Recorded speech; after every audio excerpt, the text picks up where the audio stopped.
Well, welcome everybody to the PFF College Football Podcast. I'm your host, Seth, Galina.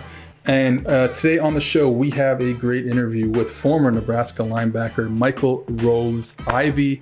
We talked to him, me and Diante talked to him about his time at Nebraska, his time playing under Bo Pellini, the quote unquote controversial stance that he took by taking a knee after the Colin Kaepernick protest in 2016. And what he's doing now. He's coaching football out in his hometown of Kansas City.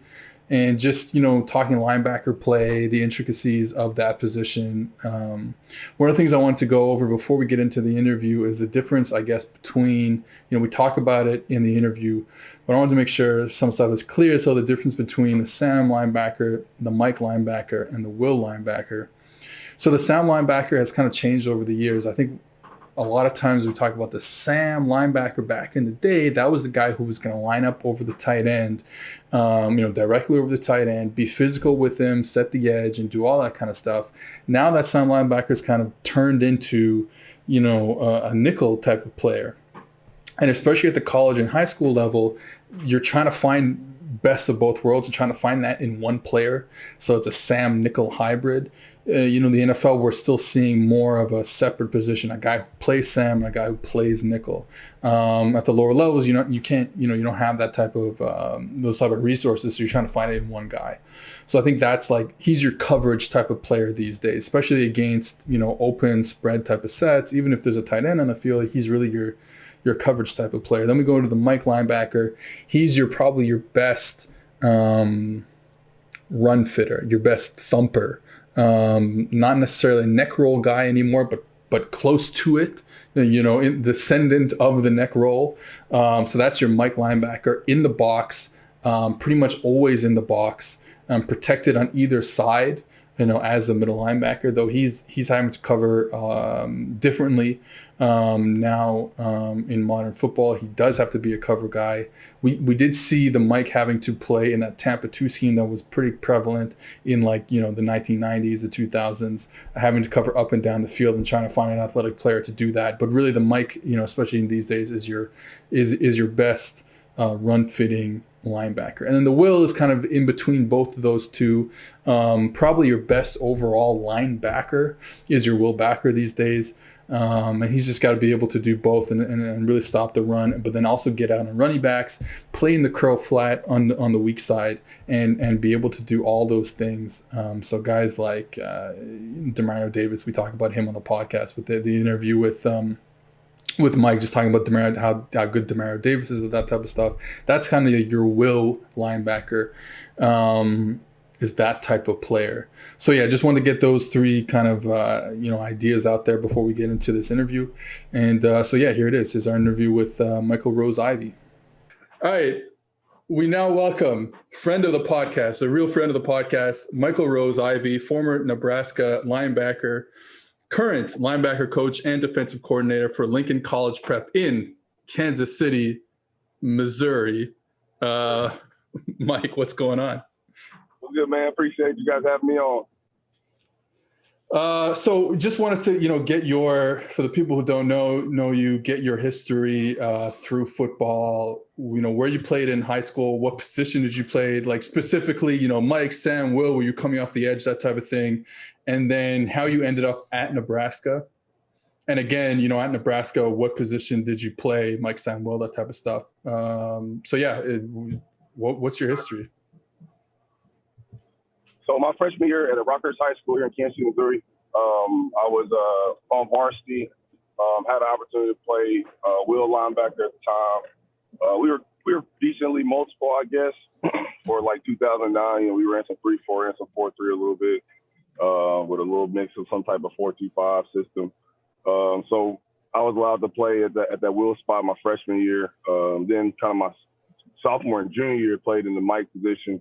And then my senior year moved back to Will spot. We had another linebacker who was pretty capable and played pretty well. So I played pretty much all three positions, really. I mean, we really played strong and weak, playing left and right side in high school. And then in college, came in as a Mike backer and played at the Will spot and at the Sam spot as well. So Really played all three positions. Had a little bit of time. Maybe rushing off the edge a little bit, but not anything too crazy.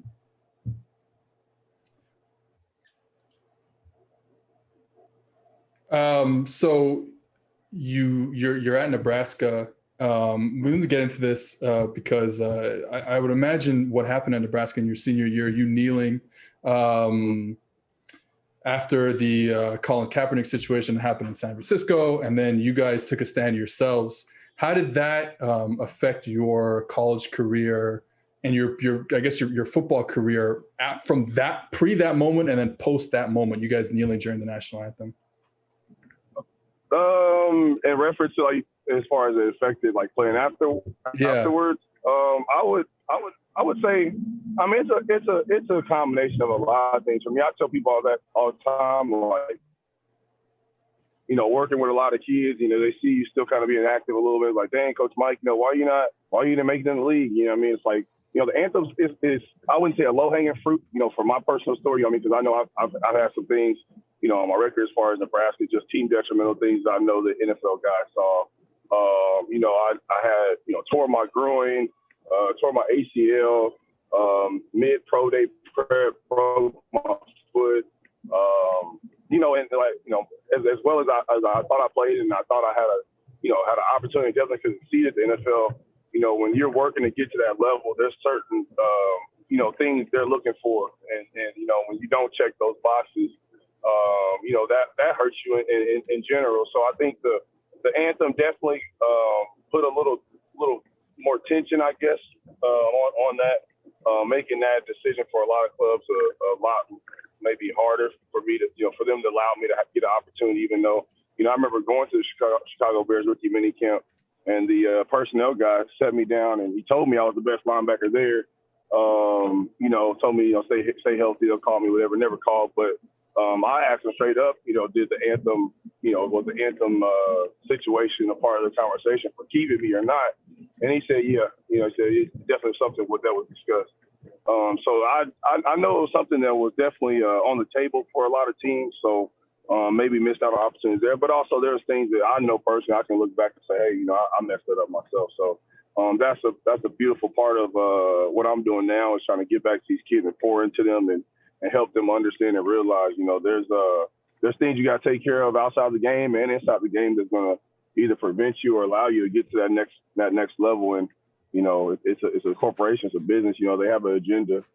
So you have to be ready to maintain the criteria and have that criteria they're looking for to be able to be at that level. So, it is what it is. Like I said, I'm very blessed to be doing what I'm doing now, and happy, be doing what I'm doing now.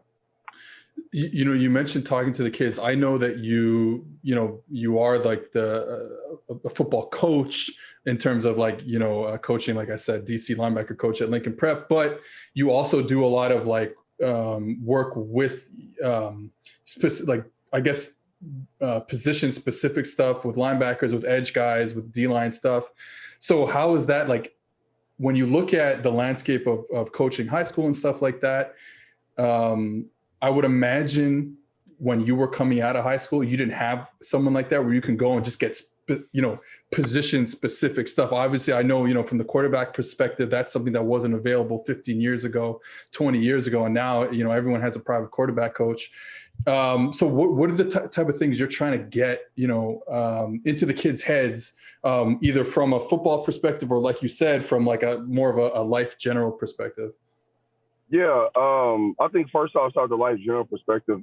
I look at training. Training is about relationships. It's always, when the conversation talks about, when it comes around, people say they go broke or from the NFL or say whatever reason they're hiring, like Richard Sherman, big deal that Richard Sherman represents himself, or you find some family member that represents himself. Training, business, a lot of that stuff just comes down to relationships. And I look at training in that aspect that, there's a lot of guys that may not have the credentials to actually be a trainer, or actually, talk about football or talk about the game a certain way.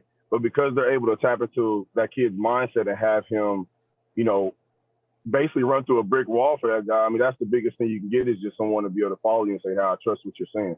Now it's on the trainer at that next step to actually be, have credentials, be able to put together progression.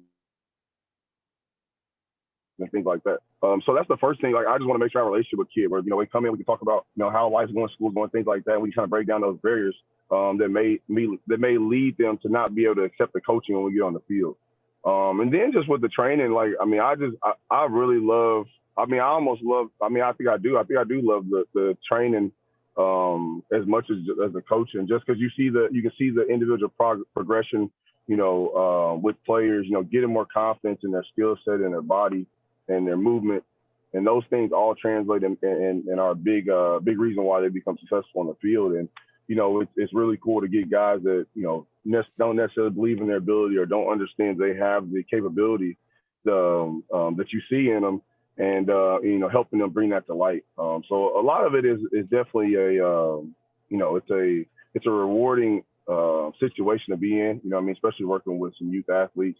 But, you know, trying to build myself up and, you know, get some bigger clientele, more college guys, you know, NFL guys if possible, and really just try to highlight, you know, and expose what's going on here in Kansas City football. So we've had quite a bit of talent, you know, go out of, you know, different places. You know, Isaiah Simmons, you know, he's from the area.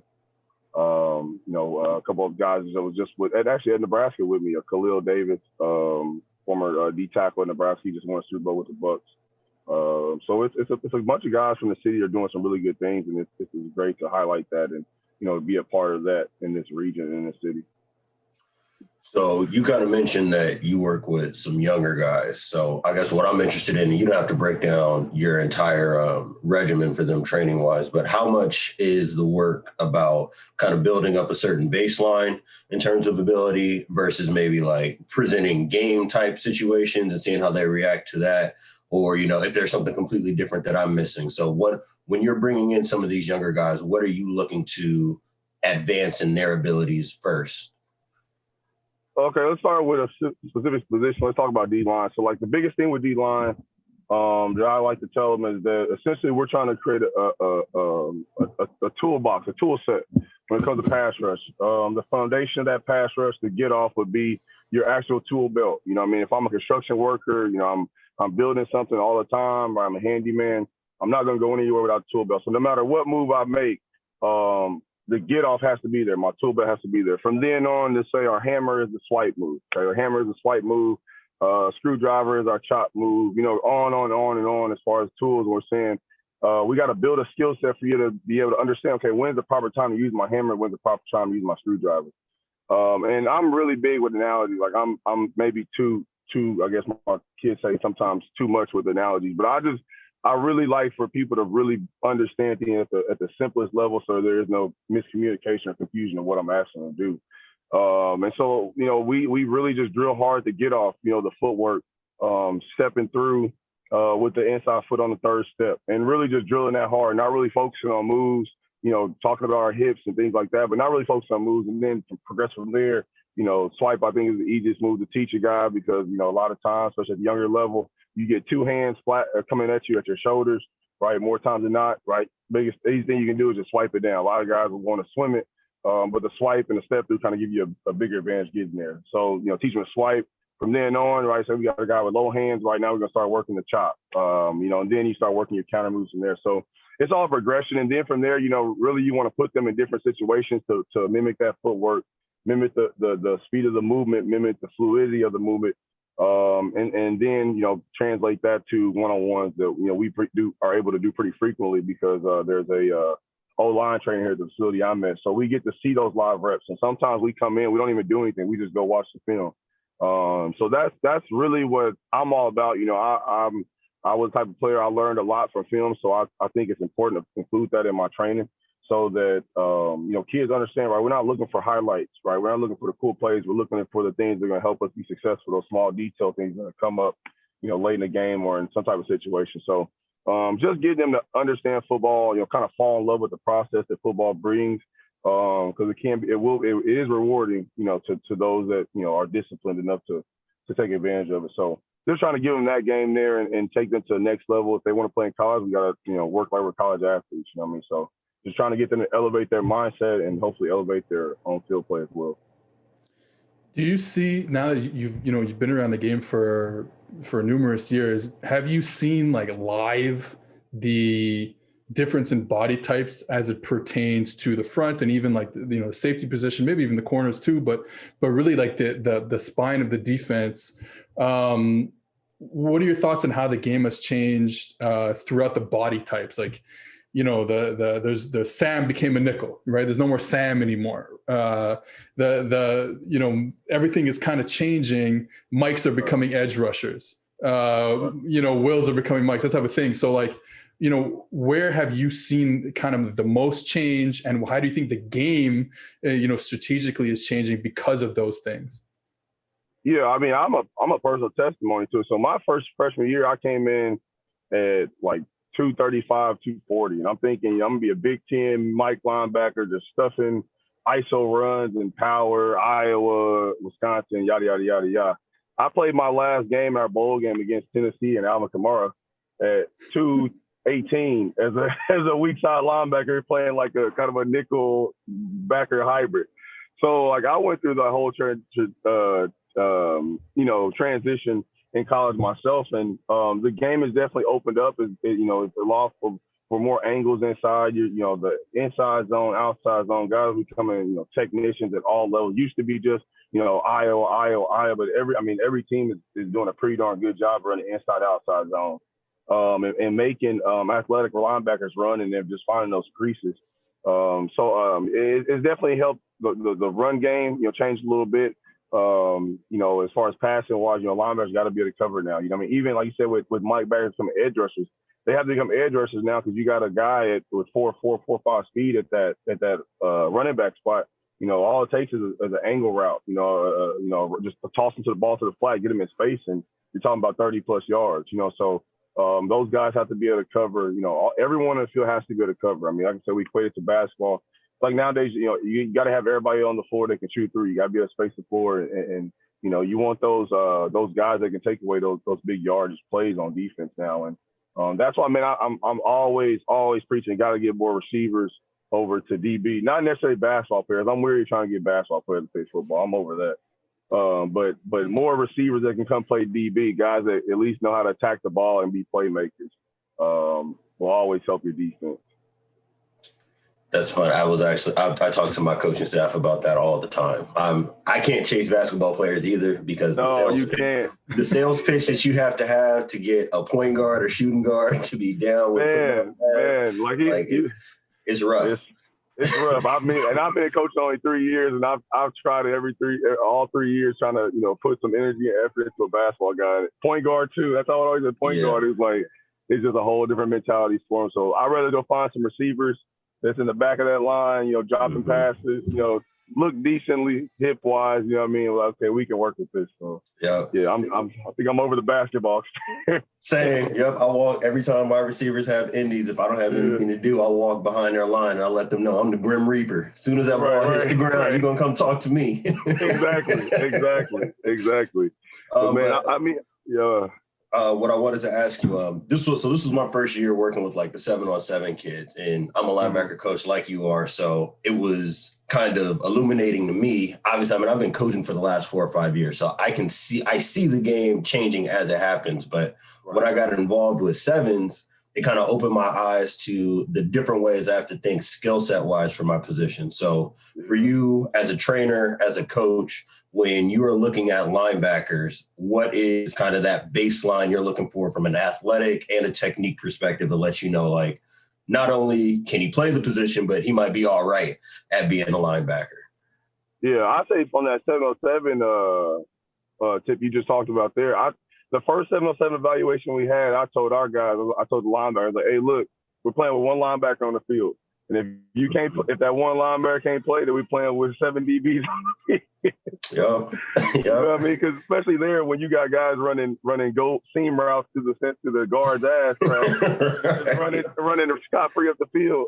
You know what I mean? That's tough to handle. So definitely. And I play linebacker, so I tell me, I was like, that's the game we live in. You know what I mean? That's what we live in. Even with when I was in Nebraska with under Bo, we were heavy into that called a peso defense, which was a nickel set. You know what I mean?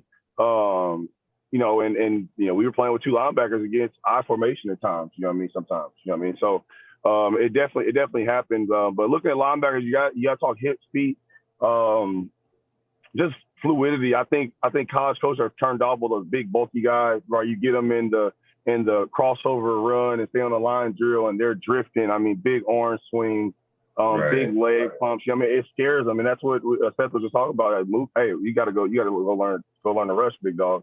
You know what I mean? You got to go learn to go attack the quarterback, because we need guys that can be more fluid at their hips. So, I'm thinking hips like a safety, feet like a safety. With linebackers, I don't separate my linebackers from DBs as far as drills we do, because I even teach my DBs about, with linebacker drills, getting back, getting your drop, maybe having to get off blocks and things like that. Because you're with the prevalence of bubble screens. I mean, cornerbacks are put in those shock shed positions just as much as linebackers are. You know what I mean? So it'll be a discredit to them not to be learning that skill set as well. So, I think you gotta coach linebackers and DBs in that same light. You know what I mean? And with the same mindset. Obviously, probably gonna be heavier towards like I said, shock and shed and in the hole type of things. But I mean, now I think about it, you look at those positions, they're playing almost the same football. You know what I mean? The same brand of ball. You got linebackers having to carry verticals. You know what I mean? And playing different type of cover switches and things like that. So I think the skill set is definitely translating. You're seeing that crossover from a linebacker to a DB. It's the lines are getting thinner and thinner between them. So I think you got to have that crossover training with them and give them that DB work and then there's the film room. Obviously with the run game, I think the run game is the biggest place you can get that film work and that advance from that film and just tell those guys to stick in that film and stay watching. And help you play a little bit faster. Yeah. You talk about your former defensive coordinator, Bo Pellini, who just had honestly one of the. It's not. I don't even know how much of it is his fault, but one of the worst seasons for a defensive coordinator in a long time. Obviously, right. LSU lost. It was such a terrible situation to come into. It was a perfect storm. It's just awful, right? They lose. Right. They win a national championship. They lose everyone on defense. They basically returned a corner and a safety. So having played under Bo Pellini, how do you what are your thoughts really on the disaster of a season last year at LSU? And do you feel like maybe the defense didn't evolve? Maybe it evolved too much. What are your thoughts there? No, I mean, it is what it is. I mean, we talked about it as in confidence, or whatever. Just the thoughts about it. Before, and it's for me, I saw the same defense I played in, you know what I mean? And the biggest thing that I think turned a lot of people off Bo in Nebraska, with him not developing, at the very least, I remember for us, we were going into a spring camp, I believe my redshirt freshman year and my redshirt sophomore year. And we were almost begging till we run some cover 3. You know what I mean? Because, it's our corners, in the type of, quarters that they play, your corners are locked on. You know what I mean? You're almost playing switch bracket, every play.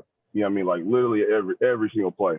So it's hard for those run fit guys. They're always in conflict. You know what I mean? No matter what you're doing, if you don't have a Sue at that 3 technique that can play a heavy technique, you know what I mean, and be a and B gap player. You know what I mean? If you don't have a Jared Crick, if you don't have a Levante David who can, read the guards, and read the tackles from the alley, from space and the boundary, still come in and be able to help on the run fit.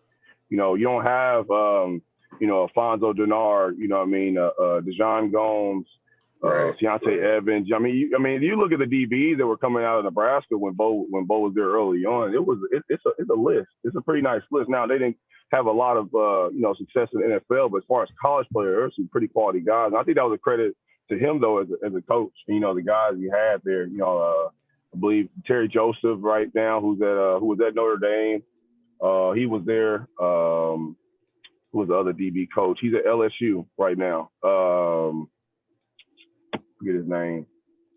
Real big time DB coach. He was there. So Corey Raymond. Corey Raymond was there in Nebraska as well. So, had some really good DB coaches there. But yeah, like we talked about earlier, it was a perfect storm. I mean, you lose all those players. You come in, you try to change from a Randa style quarters and more of a 3-down front type team, tight front, and now you get into a whole different world with 4 down. I definitely thought it would go a lot better for sure. But as things just went on, it just looked like the LSU program in general was having a lot of. You had the Darius Geis incident that came out, and the other stuff that came out now with Les Miles here recently. I mean, it definitely wasn't a good year for LSU brand in general with how everything ended last year. But like we said, it was a perfect storm. I think Bo definitely hasn't evolved as much as he needed to expand. I mean, the biggest eye opener was that Mississippi State game. I think that was basically hitting your head against a brick wall. You know what I mean? It's like at some point. I mean, and I know what he said at the end of the game was, well, it's hard to just install cover two. But I'm thinking, man, you got to be able to draw on a grease board, flat, hook curl, hook three, deep pass. You know what I mean? You got to be able to draw that up and just say, hey, let it cross, we'll work it out. You know what I mean? Just make a tackle. But even the thing is, I mean, and, in the situation, I remember that against Seth, I mean, they did have some spot drop coverages. They threw at them. Still, guys missed tackles, poor angles, things like that. So that goes into the other part of it. If you're not practicing in during the week and you put them in that situation, yes, schematically it may work, but then the X and O start moving on the paper. And now have they practiced position, get that near foot, near shoulder on the ground? You know what I mean? Coming out of a drop, sinking their hips, breaking on something in front of them instead of, behind them or to the side of them. So like we said, definitely a perfect storm for everything that happened with LSU's defense and LSU's brand in general. So actually, that brings up something I wanted to ask you as a coach, and I want to have a back and forth with this. And Seth, you can jump in too, because I know you work on the defensive side of the ball. Have fun talking your linebacker shit. I'm out. I might even mute myself. I'm out. So for you, what do you think has been, maybe if you can't pick one, maybe like a top three of the most difficult things you've tried to install or work with your position group or with the defense in general? The top three you talking about schemes or just like it can be scheme, it can be technique, any one of those, anything that sticks out to you. The biggest difficulty, the two biggest things I have coaching is block shed, consistently teaching guys how to block shed, understanding that the situation they do it in, and then tackling. I mean, tackling is almost a burden. It really is at times, because I hate being this guy about this generation, but you just don't have that certain type of dog that wants to tackle. You know what I mean? You have more guys that are, willing to get a guy down, which is okay in certain situations. But when you get a guy on the other side of the ball that's running like he needs that $100,000 scholarship, you know what I'm saying? It's a whole different story. So getting them to understand, like, man, it's a mentality to tackle. It's a mentality to get off a block and refuse to be blocked. Our kids always complain, he was holding me, coach. He's holding me, coach. And it's like, I don't care. You know what I mean? Get off the block. You know what I mean? But then at times too, it's like, as a coach, have you put like we just talked about with LSU, as a coach, have you put them in that position for them to be able to replicate that over and over again successfully? And more times now, when a coach can look in the mirror and be honest with them, he's gonna say, no, I probably haven't. You know what I mean? Or giving them the right, analogies or the right sayings, giving them things to remember or giving coaching points, things like that. So I would say definitely those two have been the biggest thing. And then, we try to, be a Alabama-like defense. I would say the hardest thing from trying to get us to run probably was just cover seven in general to first start. My first year, we've gotten it down pretty good now, but my first year running, I mean, the kids are like, so we're playing cover four, but we're gonna run with this route. Go take it off. Right. It's like, yes, you are. So that was interesting doing that with them. So we played more 5-man that first year just to make it easier for them. But definitely tackling and getting off blocks consistently. It's funny you say that. What would you say? Same thing. Is that for me? Do you want me to answer that question? You can hop in. I'm out.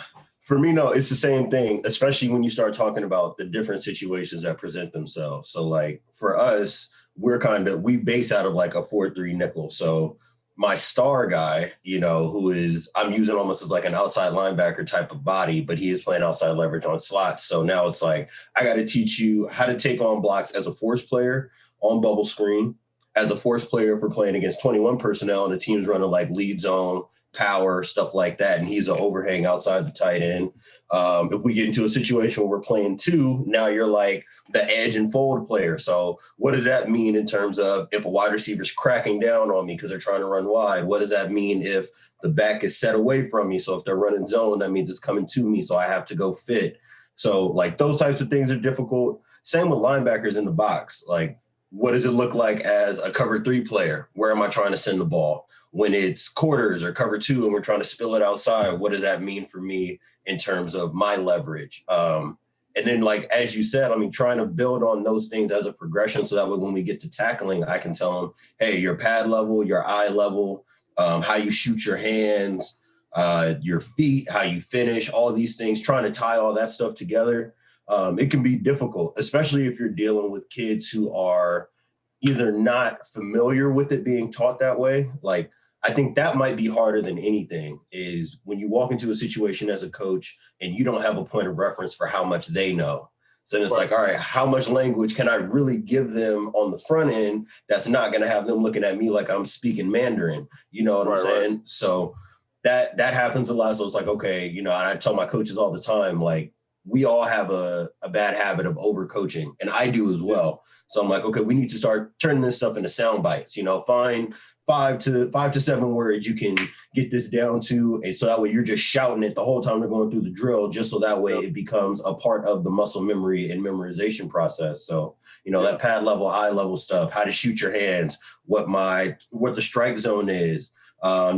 In tackling, is the guy facing me or is he facing away? If he's facing away, I can run through. If he's facing me, I need to be ready to chop my feet, come to balance and be willing to, work my leverage a certain way. And then that kind of goes into coverage as well, right? Like if I have leverage a certain way, I need to keep my leverage no matter the route if we're in a man match type of situation. So, like that's really the toughest thing. And then from a scheme perspective, same as you, it's like when we start talking about the man match stuff, it's funny. The day we put it on the field before we started our 7-on-7 period, I brought them all together and I was like, I'm just going to let you know now, here are the routes that are going to kill you. Cause I don't want you looking at me like I don't know how to coach.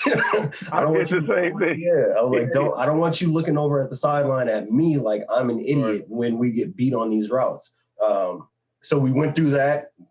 Teams, our offense was running posts. They ran some shallow crossers, and we had, bad leverage on this, no help. And now they're looking at me crazy. And then I was like, okay, watch. I'm going to tell the offense. I told my OC, start running some of your quick game stuff. And then they did. And it was like, okay, interception, batted ball, interception, batted ball, interception. Yeah. And now their eyes are like, I get it. So now when I tell them, I know what I'm talking about. We're running this in this particular situation. We would not walk into a game with this as the only tool in our tool belt unless this is all that the offense was doing. We will have different answers in different situations. So it's that same man. Just trying to paint that picture. That's funny you say that because that first week of running cover 7 and you're getting bombed with posts and he's like right there.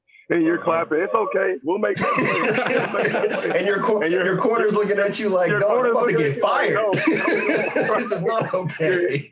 Right. You're about to get me on somebody's highlight tape. Exactly. Head coach looking like, did we get the right guy? I don't know. Yeah, definitely. I would say, too, one big thing, just real quick, you talked about run fits.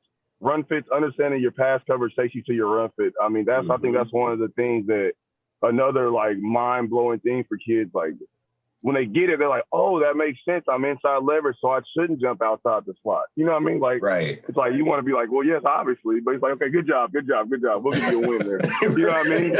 But, I think that, and then, too, because I see it with defensive linemen when they make moves, pass rushing, and it's the same thing with block shit. At the end of the day, it's block shit, pass rushing or run game. Is there eye progression? A lot of times, and this hurt me a lot and really got me messed up a lot early on in college, especially thinking as the weak side linebacker, you get that power pull away from you can run and hit that A-gap. That was one of the first memories I remember from college. Justin Jackson in practice. I mean, peel back. I'm thinking I'm about to run through, make a tackle. You know what I mean? I'm not getting red shirted this year. Hell no, I got splat. That face mask, right? All I see is blue and white. That's all I see. The sky and clouds. I'm like, dang, okay, this is college football. But I think their eyes, like just being able to see the blocker first and then seeing the running back. Or I see better yet for linebackers, seeing the flow of the blockers and the running back, then seeing the blocker, defeating the blocker, then finding the ball and being in perfect leverage angle. I think that's one of the hardest things to teach guys because they get so antsy because they may be really good at that shock and shed, really have a good punch and feel for it. But still, they may take their eyes off them too quick. And now the offensive lineman, they may not be in that same spot. He may be just a couple degrees now to the right or left. You know what I mean? So now, right, he's capturing that inside shoulder back to hit off his butt side. And, you know, he's going through. One more thing while I'm on this one, with D linemen too, understanding how to keep a guy flat and understanding, right, the running back is looking for that butt side read. So if you keep a guy flat, and we're looking at the theory that he's going to always run to the butt, he's going to run to his back and have to bounce. So if you keep the guy flat and not get up, that's one of the biggest pet peeves I have with the D linemen I do get, is their coach to teach them just rip and run. Oh my God, that just kills me. And it takes so long to get them out of that mindset and that thought process. But those things, eyes are always the biggest thing. You know, I mean, going back to Bo, I can remember just having a red laser dot on the back of your helmet. He's like, "Where's your eyes?" Before you even say anything, he's like, "I know your eyes aren't looking at your fucking." He's like, "I can tell." I'm like, "How can you tell what I'm looking at? My helmet's to the back." Right. But hey, more times than not, he was right. Eyes are in the wrong place. You know what I mean? Eyes in the wrong place, feet get messed up, and it ends up being a bad rep. What do you talk about when, you know, RPOs are becoming such, I mean, everyone's running RPOs. It's nonstop RPO. So when I was coaching linebackers 2 years ago, one time I coached linebackers, I didn't really understand at that time enough just about football in general. But so I was like, all right, you know, we're getting all these RPO. The slants are coming, guys. The slants are coming. So I want you guys, like if you're, you know, we're playing over front, you're the will, you're in the B gap backside. I want you to chill, like, yo, just stand there in the window. But it's like, I didn't really understand how to defend RPOs to the level that I probably should have at that time, where it's like, no, you can't really tell. Like I didn't know enough about linebackers, having never played it. I've never coached before to just tell the kid, yeah, you know, that B gap that's moving away from you. Nah, just don't forget about it. Like you can't do that to a kid. He's got to have responsibility. He's got to have to key off things. So I was curious how you know, and then after that I learned, pass to run players, run to pass type of players. So I was curious how you deal with, you know, teaching this new kind of defensive strategy, these new defensive strategies against conflict players. Like, how do you deal with, hey, I'm a linebacker, I know I'm a conflict player, how do I deal with that stuff? So how are you teaching it? So funny story. So we played Miami in 2014 down there at Miami. And I tore my groin against the RPO trying to defend. I tore my groin off my pelvic bone trying to defend the RPO. So they ran a draw stick with number 3. And we don't know what the hell was the RPO at that point. So I'm thinking, hey, let me go fill this draw real quick. And the quarterback pulls back like he's going to throw the stick. And I press off my left leg and I felt it just go. I just felt my leg just squeak and go out. So luckily we haven't really had to coach against RPOs. Being in Class 4A, my biggest thorn in my side right now is the damn wing T. I can't figure the wing T out. That's my kryptonite. All that spread stuff. I would say against spread teams, most like 12 personnel, 11. Man, we're probably giving up in 2 years probably 12 points. Wing T teams, flex bone. I mean, shit, fire me. Man, I need a guest coach to come in for that week. You know what I mean? So we haven't really had to work against RPOs. Our offense does it a little bit, but not to the any crazy extent. They do a lot more bubbles. With us being a base cover 3 teams, we can really take care of the bubble being outside, leverage defender in that slot. With linebackers, like I said, we only really things we'll get maybe pop pass or tight end, over the middle, things like that. And that's always a tough one. Usually if we're in those type of areas, we're going to be in either a single high coverage with that safety right in the middle of the field, or, depending on the set, probably if it's 3-by-1, Probably if it's a key to us, we're going to have that safety that backside safety kind of key in that. And, just taking that, if they're going to take that fade with that solo receiver on the backside, just let them have it and see if we can punch it out and go to the next down. So, fortunately, I haven't had to coach it yet, you know what I mean? And I'm sure as like you said, we were talking earlier, the bottom continue to get better at the high school level for us. Maybe we start seeing more of that with quarterback. Yeah. I think I've only dealt with 2 teams who've thrown RPOs. Both were last season, and they only threw one route. So one team was like 20 personnel, or like just the Y off stuff, and they would run ISO to the weak side or to the boundary side with a slant coming behind you from the X receiver. And to me, like the RPO itself wasn't the issue. It was the dude. The kid who they had there is an Oregon commit who runs like a 4.38. So it was more like, okay, we have to work the entire defense to make sure that this kid does not get access to the football. It's not so much like, I don't want them to throw it or I don't want them to run it. It's just, I can't let this guy be the carrier of the football because he's one missed tackle away from a 75-yard touchdown. And I will say about the wing T, we can get up on that. I'll sit down and talk with you about that. I've seen my fair share. My head coach told me I got one more year. You got it here. I may be moving to Cali, man, trying to find me some warmer weather. It's funny. I always thought I was lucky to be in Canada in the sense that we don't see that stuff as much because the field is so big. Because, the trickle down effect from the CFL, which is the 3-down league, which is all passing, we've seen that trickle down a lot quicker than you guys have, I guess, in a sense.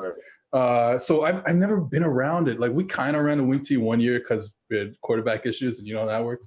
But like, it's just something that I've never been around. And then, talking to you guys a lot and talking just to any, high school coach in the States, like there's like 3 teams on each schedule that are playing this flexible and wing T stuff, and it's like totally foreign concept. You want to talk about a linebacker having some conflict? You go play in the CFL for a little bit. Man, when I was up there for a month, man, that was like I'm like all we are is just bigger nickels. Like that's all we are. We're just big nickels. Oh man, so much covering. Like I said, I wish I knew what I knew now because I maybe would have lasted there a little bit longer too. That's a tough. I would imagine that's a tough transition for anyone coming from. Easier transition going Canada to the States than going to the States. It's a different sport. It's a different sport, and that was my first year coaching. I was mid coaching season when that happened. I went up to Ottawa. So that was like around October, I think. We had just lost the game, and then that Sunday the Chiefs were playing. They called me and like, "Hey, you want to come up?" And I'm like, "Yeah, sure, I'll come up." I was a pretty interesting transition from coaching right to playing. That's so. I was curious, getting back to your time in Nebraska, what's it like? You're there in such a kind of an interesting time for the history of the Nebraska program in a sense where you were just kind of coming out of the Bill Callahan years where obviously some low years for the program, just joining the Big Ten, some good years under Bo Pellini, but obviously not maybe at the level that Nebraska fans probably still ask for. So what's it like living through that, like a super transitional time for a program when you're there? Man, it's interesting looking back at it because just looking at the trajectory of like Nebraska when I was getting recruited, coming off of 2 straight Big 12 championship appearances, barely losing to Texas and then losing to Oklahoma. You thought at some point that we're gonna get over that hump, and win at least the Big Ten championship. The first year in the Big Ten, you go to the conference championship and get beat by Wisconsin. So I just looking back at it, I was really excited. I was really, my goal, mindset, even the guys in the class was like, okay, we're gonna be the class that kind of, get us over that hump, but never really got there to that point that we all thought we could be. And I know everyone says this, but man, we had so much attrition from the program from my class. But man, if our whole class was around my 2012 class, we would have been pretty special, I think. just with the guys that did make it, Avery Moss, Vincent Valentine, Malik Collins, as far as defense guys, Randy Gregory, he was there. We had some guys, Nate Gary, he was there. There's some pretty quality guys, even guys that didn't make it. So it was definitely interesting. Then going from Bo to Riley was definitely interesting just because of the different dynamics. And I love Coach Riley, but it was definitely something that you could tell was just, they wanted to anti-Bo hire, you know what I mean? Somebody that, wasn't going to be, caught on, ESPN, yelling at a player, yelling at the ref, things like that. So, that was, like I said, I love Coach Riley because Coach Riley was really very, very supportive of me kneeling. Like I remember the night before the game, I told him I was going to kneel. He's like, I think that'd be really awesome. I think he said, I really think a place like Nebraska will really be a great place to see that. You know what I mean? So he was really supportive of me and was very protective of me as far as, what the media and the other outside stuff that was kind of going on. So I'm forever grateful for him for that. But yeah, it was just different dynamics. You know what I mean? And I think there was a lot of political things going on in the admin at the time that was, kind of creating that, really honestly a distrust between the athletics programs and not just football, but also, other programs, and just the admin and just kind of how, things were ran under Sean Eichhorst and just kind of how the communication wasn't really personable, you know what I mean? At times, I think when Bo got fired, we all got sent like an email or something like that. It wasn't really, anything. Even when Coach Riley was hired, it wasn't, like I said, wasn't anything, personable. Guys didn't just feel like, hey, you guys are going to be here for a little bit. This is kind of what we want to do. So we'll just let you guys know when we know kind of deal. Right. So there was a lot of stuff going on at that time, but as you see now, it's just, I think the biggest thing for me as former player in Nebraska, I think some of my other Husker teammates too, is just the constant, I guess, back and forth the fans go with, still saying, I guess it's Bo or Riley's fault, what kind of the currency of the program now. And it's like, man, it just frustrating, just being in that position where, you're still being accused of being a problem for something that's long gone. You know what I mean? A lot of new stuff are going on. A lot of new people are there. You know what I mean? So to continue to blame the downfall of what's going on now on former players or former coaches, things like that, to me, it's just there's no progress in that. You know what I mean? So why continue those conversations? You know what I mean? So it's interesting. I really haven't spoken, to be honest, to the Nebraska coaches at all since I've left, even with, the guys that, they've recruited, we had three guys kind of popped up, you know what I mean? So it was a guy that's there right now, actually, that, was there when I was there under Bo and all that. I tried to reach out to my first couple of years when I was training kids in Kansas City, like, hey, like, take a look out, check this guy out. No response or doesn't, you know what I mean? 2 years later, you know what I mean, you get a kid that, 6'5", 250 that plays DN for you, and now it's kind of a, hey, what do you need? This, that, the other. And, some other things like just my senior plaque got taken down like immediately after the season when all the other seniors' plaques were left up. And I think that was coming from the admin and, from the anthem stuff and stuff like that. So my relationship really with Nebraska has been kind of somewhat, it is what it is. That's where we're at the school. I want to see them do well. But at the same time, it's like, if they think because I have access to more kids now that I'm just going, hey, you need to go to Nebraska. That's not me. You know what I mean? I'm going to always be honest with them about, where they're going. And, as good as there are people in Nebraska, there's some backwards way of thinking up there. You know what I mean? Definitely, just like there is all over the Midwest and in these college towns and these places that adore these athletes. So, I just let them be mine. Like we saw it at Iowa. We just saw that at Iowa. So you can't tell me it's not in the other schools in the Midwest. You know what I mean? I've had my own personal experience in Nebraska as well. So it is what it is. You know what I mean? It is what it is. I hear that. So I know we don't want to hold you a whole lot longer. So I wanted my last question to be something a little bit lighter. I'm like you. I use analogies all the time with coaching. Like I probably overdo it. So I wanted to ask you, what are some of your favorites to use? My favorite analogies. Damn. I like the toolbox thing is a classic. So there you go. The toolbox is probably my favorite one. The other one I use with D-line, you know what I mean? Because, big guys like to eat. I tell them that at the end of the day, a Sunday is ice cream and banana split. You know what I'm saying? That's the basis of it. So that's your foundation. That's your get off. And then the sprinkles, all the toppings and all the other stuff, that's your different rushes. So that's the one they always get a kick out of, just because they big guys like eating. Right. Man, I don't know. I got so many of them. They just really come and go. I need to start getting me a t-shirt line and just start some coachisms and just start selling those. Make me a little bread. But yeah, I try to keep it light for the kids and just, like I said, give them something to remember and keep it relative to what they're doing. That's the biggest thing, is staying relative to them. And once you lose that, you kind of lose everything you're doing. So for sure. Before we get you out of here, we have some reader questions, all linebacker related. So I'll go through these because I think they're kind of interesting. First one is from Gabe or Gab. So thoughts on a Micah Parsons, Demario Davis comp. So I'll say, if you haven't watched Micah Parsons, whatever, I guess the question, I'll turn it into, when you look at Demario Davis as one of the best linebackers in the league, what do you see out of him, in terms of how he's able to be this superstar, unbelievable linebacker? Mike Will, doesn't really matter for him. Right. I've definitely watched some Parsons film. I watched a little bit more last year before, because I was trying to do some breakdowns and stuff like that, but I never got to it. But I watched Parsons. I could definitely see the Davis comp. I think the way that they're able to diagnose small angles in those gap schemes, and also in those inside-outside zone plays, and be able to get in the backfield, they both do that extremely well. I think one thing that obviously doesn't get highlighted in the game stats is how they're able to take on blockers at times and be able to get the ball field levered however it needs to be back to their other guys. They're fast-flowing guys. They're able to take pressure off the D linemen.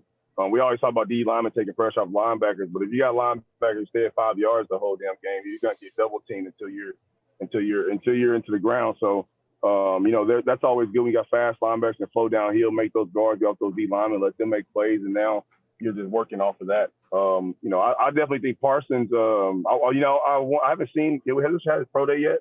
I haven't seen how he looks since last year, so it'll be interesting to see, kind of how he spent that whole year off. Training and things like that, but I definitely can see that Davis comp. How big of an impact, how quickly will Parsons have an impact will be the biggest question.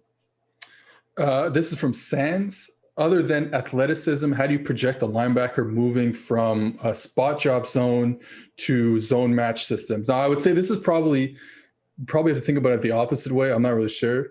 I think you probably get more zone match in college now, and then more spot drop in the NFL. So let's flip the question and say, how do you project the linebacker moving from a zone match type of system to an NFL spot drop system? I think the route recognition. Because obviously in those zone matches, right? If you get something in that zone, you're going to match it. So I would say just route recognition. How they look and react and respond to being in space and being around, maybe a more superior athlete. I think one of you guys may have said in the chat. I think just talking about, the easiest way of projecting is athleticism. It's hard to take away the athleticism, because if you put a big 6'3", 240 bulky guy, right, that should be a edge guy like we talked about earlier out there in the flat with Kamara. You're giving up the catch plus 10 at least, right, until you get somebody over there. So it's hard to have those guys out in space, because they will game plan. Offensive coordinators have no problem, with a running back getting 10 catches anymore, and all being checked down and let him just work on that linebacker. And me being a big Chiefs fan, that is the biggest thing that kills me with my Chiefs right now is our linebacker play is so just inconsistent. You get every time you get it back, it's like, well, this week, he's gonna have 5 to 7 catches. So I think you can't take away athleticism. You saw what Devin White and Levante David do to a defense. That was one of the best linebacker performances, for two guys. I think I witnessed it in quite a while in the Super Bowl. So, definitely you can't remove that athleticism, but the IQ has to be there too for route recognition. To me, that's a funny thing when people start talking about the differences between playing like zone match and zone, is even when you're spot dropping, and maybe this is, especially for the guys who are really, really good at it, it's all feel. And I can speak to that, obviously, as having played the position, coached the position. A lot of times you're just telling guys, to have feel based on like space and depth. Like Right. if you're decent at it, you know, when you get to 10 to 12 yards of depth and you square up and I'm visioning the quarterback, I can see, okay, if the slot is still ahead of me, I know that they only run X, Y, and Z combo. Or if this guy's in the flat and I can't see the number one receiver, I know I'm getting some kind of dig, some kind of post, some kind of curl behind me. So it's really more just feel and repping that type of stuff out. I actually think the question probably would have been more interesting when you start talking about like the man match stuff. Do it for Yeah. I mean, we saw Seattle. I mean, we saw the players in Seattle system do it. I mean, to a T. I mean, without they were able to feel things. I mean, there's some match stuff. There's some match stuff within it, but I mean, you know, they do a really good job of coaching. I mean, I think you got to coach that reaction. You can't be stationary, guys. X and O's on a play on a sheet of paper like we talk about a lot. Right. Okay. Last thing before we get you out of here, I'm looking up your PFF grade. Let me just get the rankings here because it's pretty good. But one sec. I'll get into a question about this too. Career grade in run defense. Okay, 1 second. Career grade run defense. 88.8 run defense grade. So just in that's the first round grade right there. About to say my guy was a dog. That's pretty damn good. So like, okay, but explain to me, how do you think you, like, what were you doing? Clearly you're making plays in the run game. How do you think you made so many plays in the run game? Film study. I mean, I tell people all the time. I still got my shirt, my Under Armour All-American shirt. So I played the Under All-American game, 2012, and I tell people all the time, like, I was a 4.78 hand time 40 guy coming out of high school, but I ran I got my offer from Bo Pellini time my pro agility and offered me right after I ran. I ran like a 4.25, 4.28 or something like that. Right, so I was always a naturally athletic, you know, sideline, you know, agile linebacker, but straight ahead, you know, just never had that speed. So like I tell people all the time, like, film. That's why we were talking about earlier. You know, what I try to implement with the guys is just understand how to watch film. You know, that's why I love playing against Wisconsin and being able to see that once that guard pulls, I know I can go downhill and being fast. I love playing against Iowa. Same thing. I had my best game prior to my career, 19 tackles against Iowa, my redshirt freshman year. And all that came from film study and the older guys that were there, you know, teaching me how to watch film, understand what's happening and going on, and just really putting yourself in that situation. But that's something my dad really instilled in me. So, you know, my parents had me at 15, so I was in the stands watching my dad play high school ball. So that's what I grew up with. My first word was touchdown. So I've been about football since. That's no joke either. You can get my pops on here; he'll tell you. My first word was touchdown. So I've been about football since I was a little kid. So it was always about studying the game and trying to get an upper hand because I'm just an analytical person in that sense in general. So that really helped me excel. So any young guy listening to this, man, get into film study and now help elevate whatever athletic ability you have, whether it be minimum or the most athletic ability.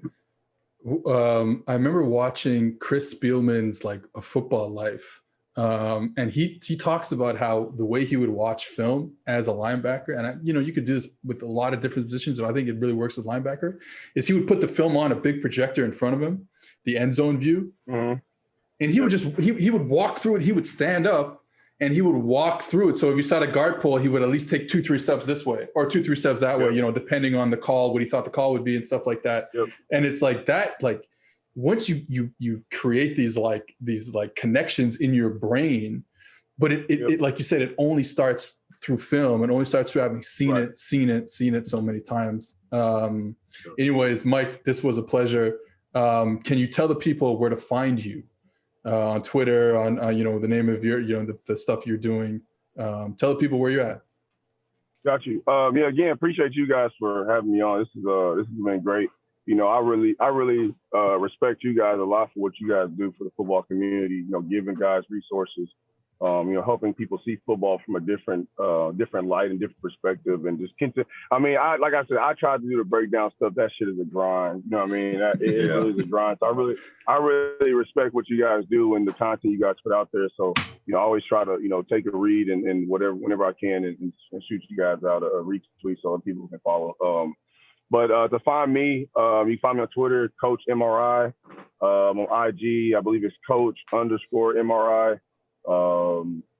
Just trying to get my next biggest thing I'm trying to do is I'm trying to get my nonprofit up and running Kansas City Sports Academy. It's going to be a nonprofit that's going to be giving kids academic, athletic, and life skill resources all in one facility. So we'll have the classroom, we'll have the computer labs. It'll be built kind of similar to a lot of colleges are, where there's accountability created through those three things: life skills, academics, and athleticism.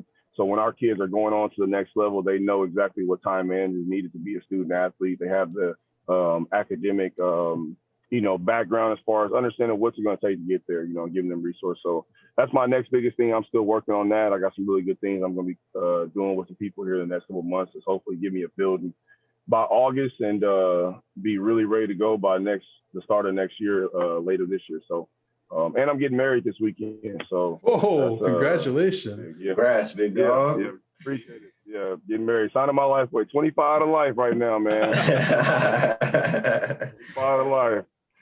So yeah, I'm excited about that. It's a lot of big things and good things happen in my life. So just coming out of this COVID thing, it's been a real blessing that I've been able to continue what I've been doing to surge with the training and things like that, and it really hasn't hurt me as much as it has. I've seen other people with what they've been doing. So to be able to still be around football and do something I love, it's a blessing. Appreciate you guys too, man. Real talk. Sure. I know I hit you guys up for questions about random stuff randomly. I know I just pop up in the group chat just randomly. Hey, can you guys tell me what this? So man, I really appreciate you guys letting me be a part of that group, man. It's been a real big blessing to me. Just you guys have been good friends to me. So I appreciate you. Hey, we appreciate you too, Mike. That feeling is mutual, bro. We'll be talking about something in the Cover 7 world sometime soon, I'm sure. Sure. No, I may need that wing T talk. Yeah, I'll just say, I'll get in touch with you, bro. We're gonna get that right. Just sit me down for a couple hours and show me how to work that match. I need. Got you. All right, that was our interview with Michael Rose-Ivey. Like I said, former Nebraska Cornhusker and just a friend of ours. So we wanted to have him on the podcast, talk about experiences there. Hope you guys like it, and we'll see you next week.